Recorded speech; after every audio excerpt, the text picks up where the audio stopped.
am Paige Anderson, and this is my informative speech. This is my audience.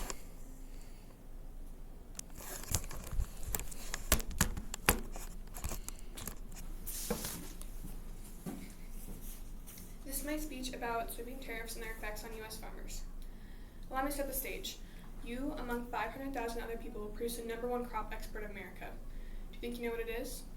To some, this export might not be the first crop that comes to mind, but it's by far one of the most important: soybeans. Last year, soybeans had an export value of $24.58 billion. That's almost double of the second most exported crop, corn. Soybeans make up a market share of 14%. Not to mention, all these soybean numbers don't even include soybean meal. These amazing beans have a variety of purposes, from smaller things like soybex kernels and kernels to soybean oil and soybean meal. The U.S. mainly exports whole unprocessed soybeans, however, due to the fact that China, our main soybean importer, is also the world's largest processor of soybeans. China processes the beans into meal for their livestock and oil for their markets. For those of you who keep up with the news, you may or may not remember Trump putting the Chinese tariffs into place during January of this year. This isn't anything new, though. The U.S. has had a trade war with China since 2018. This time, however, China has stopped buying any U.S. soybeans entirely. Now, the common thought might be, well, there are other places that can buy from us. And while that is partly true, the impact is severe and is causing a huge problem for soybean farmers scattered across the U.S. In a normal year, China buys more than half all the U.S. soybean exports. To put that into perspective, last year, China bought $12.6 billion worth of soybeans, and this year, that number is at zero. Well, China must be suffering too, right? Wrong. China hasn't been buying the beans from South American countries like Argentina and Brazil. As a business owner, I understand why they switched. No one can blame them for choosing to buy soybeans from a cheaper exporter. China could have easily chosen to retaliate by raising their tariffs to an extreme amount, but they didn't. The U.S. put itself into a hole and expected China to get it itself out, and when China moved on, the U.S. just stayed. Our government's pride and stubbornness is hurting our farmers. They are pleading with Trump to reconsider the tariffs, but nothing has been said yet. The loss of soybean sales isn't just a hit on a farmer's income, it's a domino effect to everything else.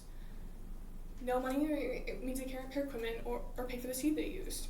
We've all seen the prices go up at the grocery store. The same thing has happened to literally everything else. Now, I've told you all about these awful things that could be happening soon. What I haven't told you about is how unfair this all is. Farmers already have to deal with unpredictable weather, so machinery fixes, and inflated prices. Why should they have to deal with our government's trade war too? What happened to making decisions for the greater good, or is it just for everyone but farmers? Our government's petty trade war shouldn't be our farmers' financial burden. Our farmers are the cornerstones of America and should be respected as such. Now, there are a few ways that this can be fixed, in my opinion. The most obvious is that China and the U.S. come to an agreement and lower both sides of tariffs. However, I doubt this will happen.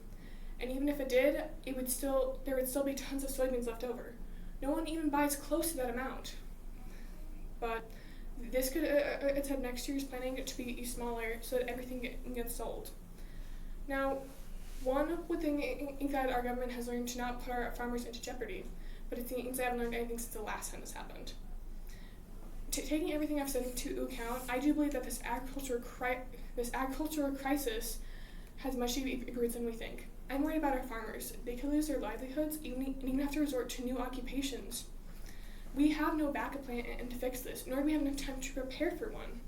And even if we did get rid of the tariffs, would China even come back? Would they even eat our soybeans now that they have someone else's? I don't have the answers to these questions, but I do have one answer though. It doesn't matter if you're a farmer or not. What matters is that we seal a deal for our farmers or we give them the financial relief that they deserve.